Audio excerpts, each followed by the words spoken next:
Muito bem, nós já cantamos, oramos e agora nós chegamos à melhor parte. Se é que é a melhor parte, né? A melhor parte é estar sempre na presença de Deus e assim nós já estamos. E a nossa reflexão dessa noite, como vocês podem observar, está aí na tela, vai continuar falando, né, sobre o amor de Deus, o sublime amor de Deus.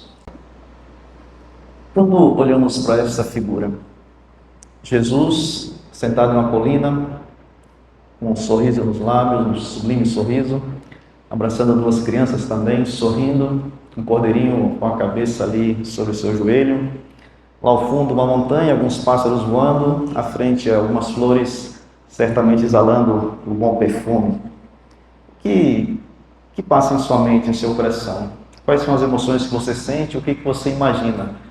E será que você consegue imaginar-se nesta cena? Alguém gostaria de... Não é retórica, não. Alguém gostaria de responder? Qual a sensação que vem na nossa mente se você parar 15 minutos olhando para essa figura e tentar se imaginar do que isso pode desenvolver em nosso consciente ou subconsciente em relação ao sublime amor de Deus? Alguém gostaria de dizer? Paz. Muito bem. Sentimento de paz. Alguém mais? Pode falar. Esperança. O mundo ainda tem esperança. A irmã Juliette falou ali, mas eu não ouvi, eu quero ouvir. Segurança, harmonia. É o mundo que nós sonhamos? E esse foi o mundo que Deus criou. Esta imagem retrata o verdadeiro e sublime amor de Deus. Foi esse mundo que Adão e Eva foi criado. O mundo em que eles tinham o contato com Deus face a face. Já em Gênesis vai dizer que ao final de cada dia Deus descia para caminhar, para conversar com seus filhos. E por que nós olhamos e podemos dizer até que sentimos saudade, embora nós não estivéssemos lá, mas nós fomos criados para estar lá, no paraíso, nós podemos sentir saudades. E eu confesso que quando eu vi essa cena, eu coloquei o nome daquele garoto ali de Aristarco. Eu queria estar ali todos os dias sentindo aquele abraço caloroso, de segurança, de paz. Tudo que vocês mencionaram aí retrata o verdadeiro amor de Deus. Falar sobre o sublime amor de Deus é muito fácil baseado na Bíblia, porque toda ela, de Gênesis a Apocalipse, existem para esta razão. Falar sobre o amor de Deus. Portanto, eu poderia escolher aqui qualquer texto da Bíblia e nós iríamos encontrar o amor de Deus. Porque é justamente o amor de Deus que foi questionado lá no céu.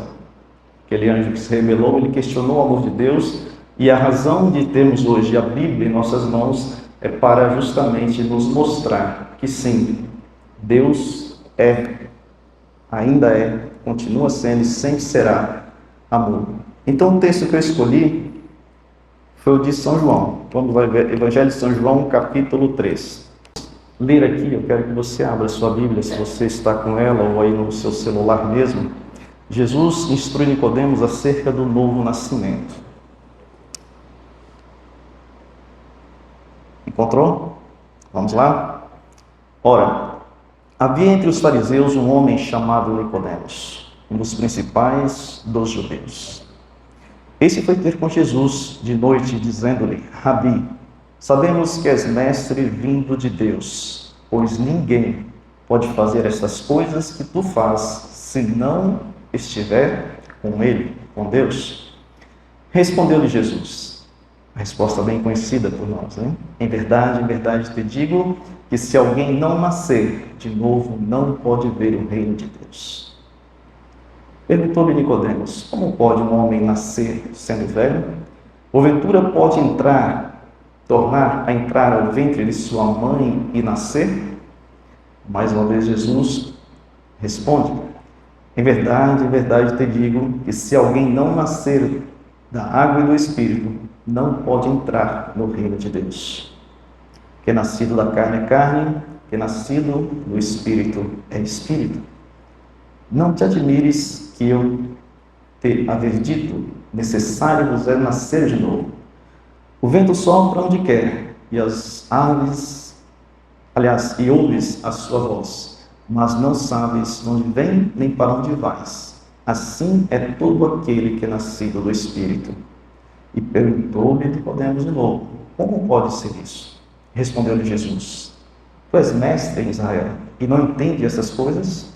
Em verdade te digo que nós dizemos o que sabemos e testemunhamos, ou que temos visto, e não aceitas o nosso testemunho. Se vos falei de coisas terrenas e não credes, como crereis se eu vos falar das celestiais? Ora, ninguém subiu ao céu, senão quem desceu do céu, o Filho do Homem. E aí o verso 14. Como Moisés levantou a serpente no deserto, assim importa que o Filho do Homem seja levantado, para que todo aquele que nele crê tenha a vida eterna. E o próximo verso você sabe decora. Porque Deus amou o mundo de tal maneira que deu o seu Filho unigênito, para que todo aquele que nele crê não pereça, mas tenha a vida eterna. Como disse, qualquer texto bíblico nós poderíamos encontrar esse amor que está declarado aí no capítulo, especialmente no versículo 16. Mas em toda ela nós encontraremos também razão especial para que nós possamos corresponder a esse amor de Deus. Nós olhamos a figura e retratamos que esta era a figura do Éden. Mas essa aliança, esta relação que Jesus e Deus tinham diretamente com nossos primeiros pais no Éden, ela foi quebrada. Assim também como foi quebrada lá no céu, quando Lúcifer tentou e se rebelou contra Deus. E aí existe uma outra figura que eu gostaria de trazer para vocês, que é aparentemente um contraste. Aquele Jesus que pessoalmente estava com seus filhos, oferecendo o seu amor através do paraíso, de tudo que ele nos presenteou, que ele criou, mas isso não bastava, ele descia e pessoalmente ele estava ali para abraçar os seus filhos todos os dias. E qual é a situação que nós estamos hoje? Por que então nós chegamos nesta segunda figura? Porque mesmo diante de tanta demonstração de amor, Cristo foi rejeitado. O amor de Deus foi rejeitado lá no céu, o Lúcifer, e com ele veio a terça parte, e também pelos nossos primeiros pais. E aí houve necessidade então que chegássemos a esse momento, o momento da cruz. E o momento da cruz é o que está em João 3,16. Um pouco antes ele fala que, assim como Moisés levantou a serpente, o Filho do Homem teria que ser levantado, teria que ser pregado nessa cruz.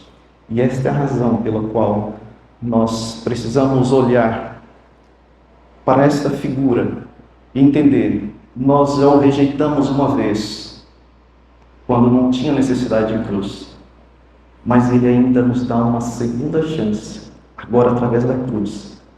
Será que nós temos ainda a coragem de rejeitá-lo mais uma vez? Existem muitas definições sobre este momento, sobre a crucifixão de Cristo. Pares, eu separei 4 delas e todas elas são verdadeiras, nós vamos analisar algumas. A primeira é esta que está aí. É uma expiação substitutiva penal.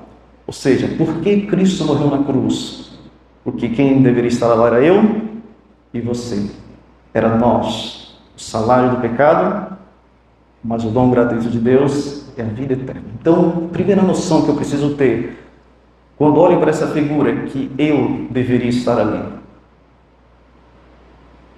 Existe hoje um relativismo e também um vitimismo muito grande da humanidade, até mesmo no nosso meio cristão, onde nós às vezes queremos ainda ter desculpe a palavra, a cara de pau de culpar a Deus por certas coisas. Por que tantas pessoas morrendo de câncer?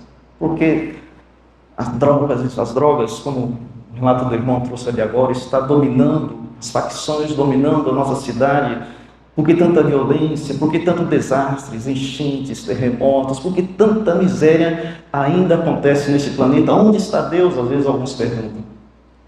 A resposta ou a pergunta que deveremos fazer para responder essa interrogação, quando nos colocamos como vítima e Deus como culpado, é: quem pagou o maior preço? Quem pagou o maior preço? Quem está pregado na cruz? Somos nós ou foi Ele? Alguns podem imaginar, é verdade, Jesus pagou o preço, mas na história do cristianismo, milhares de pessoas também morreram crucificadas e morreram como mártires em nome do cristianismo. Os próprios apóstolos, Paulo crucificado de cabeça para baixo, Paulo degolado. E como é que fica isso? Então quer dizer que se Jesus já tinha morrido por nós, por que essas pessoas tiveram que morrer também? O texto diz: porque todo aquele que nele crê não pereça, mas tenha vida eterna. Ele está falando de vida eterna, não está falando desta vida aqui. E quando nós nos vitimizamos, valorizamos as desgraças desse mundo e acusamos Deus de ser o culpado por ela, nós estamos fazendo o trabalho de Satanás, colocando esta vida como se ela fosse superior à vida eterna. Essa vida aqui só tem um propósito. E nós vamos logo mais falar um pouco sobre ela. Segunda definição que nós colocamos ali foi o sacrifício perfeito. Mas esse ponto eu vou deixar para falar mais à frente, porque tem um texto que nós vamos falar sobre depois. O terceiro ponto é demonstração do amor de Deus. Ora, nós falamos no início que o amor oferecido por Deus para a sua criatura, para o universo, não só para Adão e Eva, mas para os anjos, foi rejeitado. Ou seja, não foi o suficiente. Deus precisava de algo mais contundente. E a cruz foi a única maneira de que Deus encontrou para que o mal não se levantasse mais uma segunda vez. Veja que ponto chegou o Criador de todas as coisas, aquele que ofereceu tudo do bom e do melhor, como nós costumamos dizer para os filhos, aqueles que têm filhos, né, costumam dizer: eu quero dar para o meu filho do bom e do melhor. Deus deu tudo, muito mais. Foi rejeitado. E agora, como se não bastasse, Ele oferece a si mesmo em sacrifício para que nós pudéssemos reconhecer agora o seu amor. E mais uma vez eu lembro, cuidado para não rejeitarmos mais uma vez o amor de Deus. Por fim, nós relacionamos aqui a vitória sobre o mal e a morte. A fala da serpente para Eva foi que não morreria, né? Não, pode comer, é conversa, não vai morrer não. Mas, na verdade, sim, a morte passou a existir. Então, toda vez que nós olhamos para a cruz e olhamos para que entendemos que a cruz simboliza a vitória sobre a morte, nós devemos entender isso no âmbito do grande conflito. De que tudo o que aconteceu, está acontecendo conosco e nesse planeta, tem um início lá no céu, na verdade. E que nós somos envolvidos nesse conflito. E para podermos agora passarmos por esse momento que estamos vivendo, nós temos que acreditar que esse problema só terá fim com a volta de Jesus. E para que isso aconteça, eu preciso viver na certeza de que o mal será eliminado. E a cruz é aquilo que nos dá certeza disso, é aquilo que nos dá convicção de que a vitória já está certa, já está ganha. E nós um dia poderemos ouvir declaradamente por todos, pelo universo todo, a declaração que está do grande conflito, onde que diz que o grande conflito terminou. Haverá um dia que pecados e pecadores não mais vai existir. O universo inteiro será purificado. Uma única palpitação de amoroso júbilo vibrará por toda a vasta criação. Daquele que tudo criou, nosso Deus emana vida, luz e alegria por todo o espaço infinito. Ela diz que desde o minúsculo átomo até o maior dos mundos, todos os seres, animados e inanimados, em sua serena beleza e perfeito gozo, irão dizer que Deus é amor. A acusação que Satanás fez no céu que Deus não era, só será definitivamente dita para todo o universo quando essas coisas acontecerem. Na verdade, hoje o universo já sabe, porque Cristo já veio, já pagou o preço. Mas o mal ainda perdura nesse planeta e nós precisamos escolher o lado certo para que nós possamos fazer parte dessa vitória e podermos ouvir essa declaração universal do amor de Deus. Em resumo, a morte de Jesus na cruz é o evento central da fé cristã, essencial para a redenção, salvação da humanidade e permite o perdão dos pecados e a vida eterna em comunhão com Deus. Os primeiros pais rejeitaram o primeiro amor, mas agora está em nossas mãos aceitá-lo ou não, porque o texto que lemos diz que todo aquele que nele crê. É verdade que ele amou o mundo de tal maneira, ou seja, ele amou a todos, mas aqueles que creem serão aqueles que herdarão estas coisas. E para que a gente possa compreender um pouco mais sobre esse assunto, eu trouxe alguns textos do Espírito de Profecia que vai nos ajudar a compreender. E eu falei que o segundo ponto, que era sobre ser um sacrifício perfeito, eu iria falar depois, e eu trouxe aqui esse texto que vai nos colocar essa explicação melhor. Por que somente um igual a Deus poderia fazer expiação pela transgressão da lei divina? E aí diz o seguinte: em todo o universo não havia senão um ser que, em favor do homem, poderia satisfazer as suas reivindicações, visto que a lei divina é tão sagrada como o próprio Deus. Unicamente um ser igual a Deus poderia fazer expiação por sua transgressão. E aqui nós encontramos um outro detalhe importante. Nós estamos trazendo uma mensagem sobre o amor, sublime amor de Deus. E às vezes nós separamos o cristianismo do amor do cristianismo da lei. Elas estão unificadas. É verdade que ele é amor e ele morreu por amor, mas ele morreu também porque a lei que representa o seu caráter não podia ser transgredida.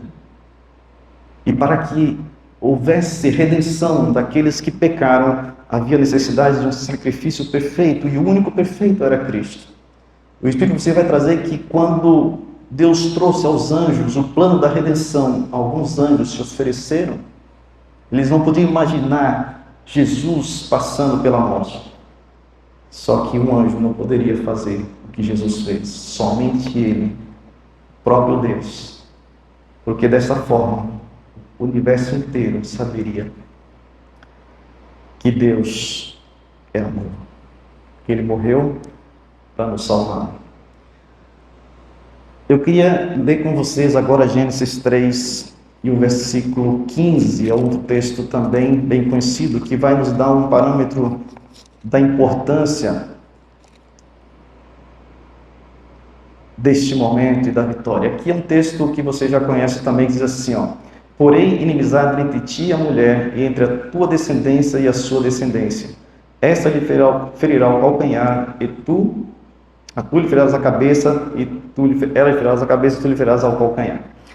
É um texto bem conhecido de vocês. Deus trazendo então para a serpente, e esse texto, ele aparentemente é um pouco confuso, mas nós podemos entendê-lo da seguinte forma. Nesse texto, é ao mesmo tempo em que prediz a guerra do homem com Satanás, ela declarava que o poder do grande adversário finalmente seria quebrado.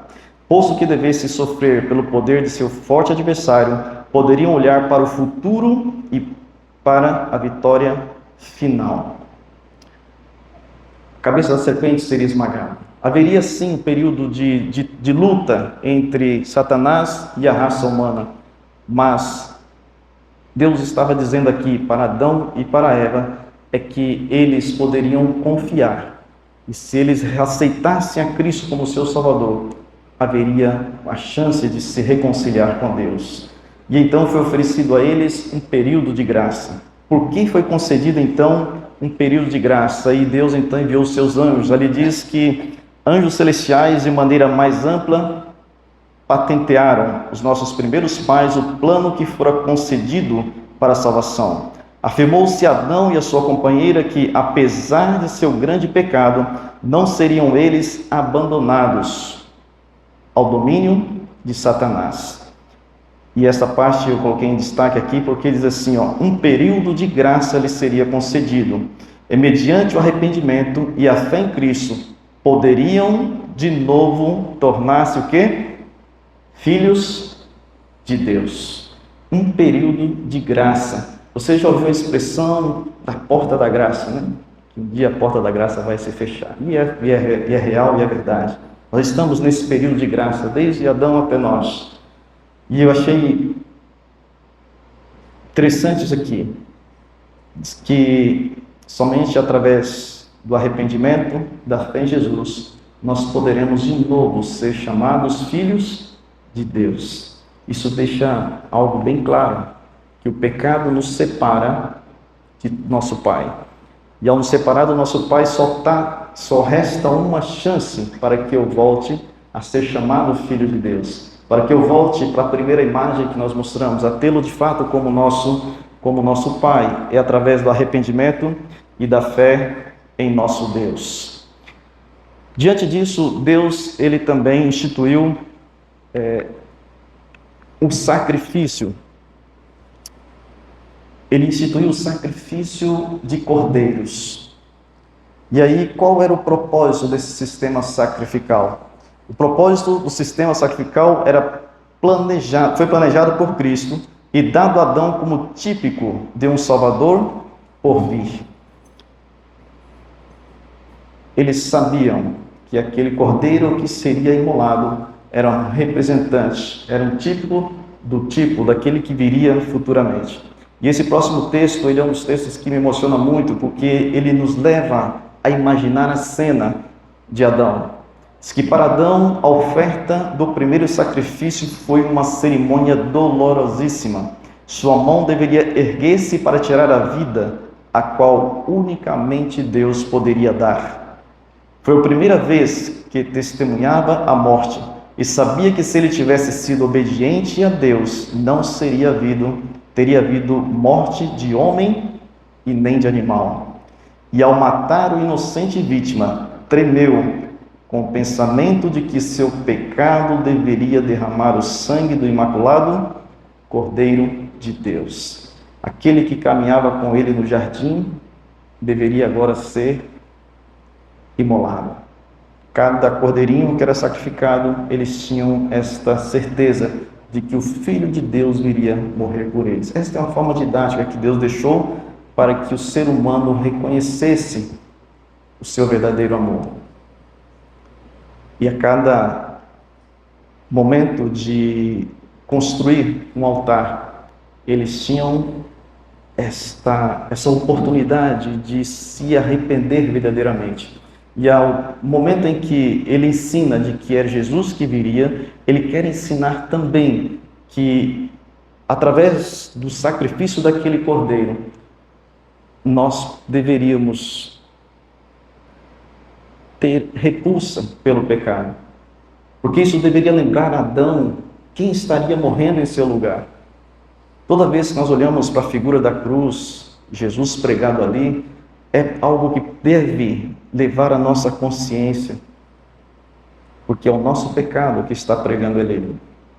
Como diz o texto, ele sabia que era isso. Se ele não houvesse pecado, não precisava daquele cordeirinho, muito menos de Cristo, seu Redentor, passar pela morte. E sabe qual é o nosso grande problema às vezes? Porque ainda nós ficamos presos ao pecado, porque nós talvez não nos aprofundamos o suficiente para compreender a gravidade que é o pecado. Então, ao invés de ter nojo, repulso ou desprezo pelo pecado, nós amamos o pecado. E eu sinto prazer em pecar. E aí, não tem problema, eu peco e amanhã eu me arrependo e peço perdão. A porta da graça um dia vai se fechar. Esse tipo de pecado consciente, por prazer ou por gostar do pecado, ele infelizmente não traz o arrependimento verdadeiro. O arrependimento verdadeiro, ele é criado em nós através do Espírito Santo, quando nós sentimos nojo, repulsa por ele, porque só em pensar nele nós vamos lembrar de quem pagou na cruz, de quem morreu por nós na cruz. Precisamos, por isso que Ellen White vai trazer de que nós deveríamos todos os dias passar uma hora meditando na vida de Jesus, no sofrimento, especialmente nos últimos momentos da vida de Jesus, no Getsemane, na cruz, porque assim nós iríamos temer o pecado e nos afastar dele e nos aproximar de Jesus. Para finalizar o último texto, eu trouxe esse texto porque ele também é simbólico para nós. Onde Adão e Eva erigiram seus primeiros altares e qual é o significado disso? E nós já conhecemos, mas o texto diz assim, que foi na porta do paraíso, guardada pelos querubins, revelava-se a glória de Deus, e para ali vinham os primeiros adoradores. Ali erguiam seus altares e apresentavam as suas ofertas. Na oferta sacrificial, sobre cada altar, era visto um Redentor. Com a nuvem de incenso subia a cada coração contrito a oração de que Deus aceitasse a sua oferta, como demonstração de fé no Salvador. Qual o significado disso? Por que eles iam para as portas do Jardim do Éden? Fora de lá que eles foram expulsos por causa do pecado. É claro que eles sentiam saudade, é claro que eles gostavam do Éden, e é claro que eles sabiam que a porta estava fechada, mas eles sabiam que o sacrifício era a única forma, a esperança que eles tinham de um dia retornar para o Jardim do Éden. Essa é a mesma esperança que eu e você temos hoje, de voltarmos para o novo céu e a nova terra. E agora, a pergunta que nós cabe fazer é: nós estamos levantando os nossos altares na porta do Éden? Nós estamos colocando dentro do nosso lar a cada dia a oportunidade para que o nosso coração seja quebrantado, possamos de fato viver um arrependimento genuíno, verdadeiro, e clamar o poder de Deus para viver a experiência da primeira figura que nós trouxemos? Não sei se eu passar aqui vai para ela. Não. Acho que eu tenho que passar cá embaixo. Não, aqui. Obrigado. Saiu essa aqui. Nós queremos voltar para essa cena, mas para isso, essencialmente, devemos entender o período de graça que estamos vivendo e, essencialmente, devemos fazer a única coisa que Deus pediu. Quem ia morrer era o Filho de Deus, mas era necessário que todos os dias eles levantassem o seu altar, crendo de que o paraíso é real. Os laços foram quebrados, mas uma nova chance foi dada. E nós carecemos agora simplesmente pela fé. João 3,16. Todo aquele que crê, melhor dizendo, Deus amou o mundo de tal maneira que deu seu filho para que todo aquele que não pereça, mas tenha vida eterna. E eu preciso disso. O hino que nós cantamos no início, tem uma estrofe que é muito linda, que eu gostaria de lembrar com vocês, que diz que se em tinta o mar se transformasse em papel, o céu também, e a pena ágil deslizasse dizendo que esse amor contém, não daria o grande mar para tal amor descrever. E seria muito pequeno, e o céu seria muito pequeno para tal amor descrever. Sublime amor, o amor de Deus. Irmãos, nós somos filhos de um Pai extraordinário. Nós tivemos e temos a oportunidade, porque estamos no tempo da graça, para viver essa cena. Eu quero estar lá, e eu quero que você esteja comigo. E nós vamos poder passar por esses momentos que estamos vivendo aqui, mas nós precisamos olhar para a cruz todos os dias. Nós podemos saber que Ele pagou o maior preço, e só olhando para aqueles cravos, nós poderemos ter repulsa pelo pecado. Nós seremos perfeitos no céu. 4 anos e pouco eu passei, vocês conhecem pelo processo. Coincidência ou não, eu fiquei com marcas semelhantes a de Cristo. Eu fiquei com cicatriz nas 2 mãos e nos 2 pés. mas eu não vou tê-las no céu. Jesus terá as suas cicatrizes eternamente, porque ela simboliza o amor incomparável de Deus por mim e por você. E que nós possamos hoje reconhecer esse sublime amor e viver como que se esta fosse a coisa mais importante da nossa vida. Não vamos dar valor às dores, aos sofrimentos que esse mundo vai nos oferecer, porque ele mesmo disse que teríamos aflições aqui, mas na presença dele, essas coisas não significam muita coisa. O que significa é a promessa da vida eterna, que é o nosso maior objetivo como cristãos. E nós precisamos testemunhar e viver esse amor através dos testemunhos que vocês colocaram aqui, para que a nossa irmandade, para que a nossa família, a nossa vizinhança, nossos amigos de trabalho entendam isso. Hoje eu vi um testemunho que o pastor dizia assim: se uma mulher que tem muita dificuldade para engravidar, mas depois de muita tentativa ela engravida, ela fica calada? Não, ela vai contar o maior número de pessoas, até para quem ela não conhece ela vai contar da felicidade dela. Nós fomos salvos, por que vamos ficar calados? Por que não vamos falar desse amor, dessa cruz, desse Deus para aqueles que estão ao nosso redor?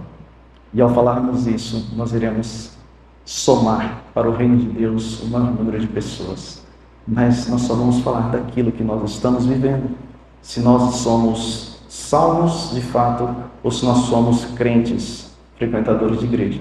A salvação é algo que está latente no meu coração e disso eu tenho prazer em falar. Por isso precisamos buscar, que a irmã Solange vem falando aqui insistentemente, reavivamento na nossa vida através da comunhão com Deus, da verdadeira vida do Espírito. Deus abençoe cada um de nós e tenhamos a alegria de testemunhar do sublime amor de Deus. Vamos orar? Pode se colocar em pé?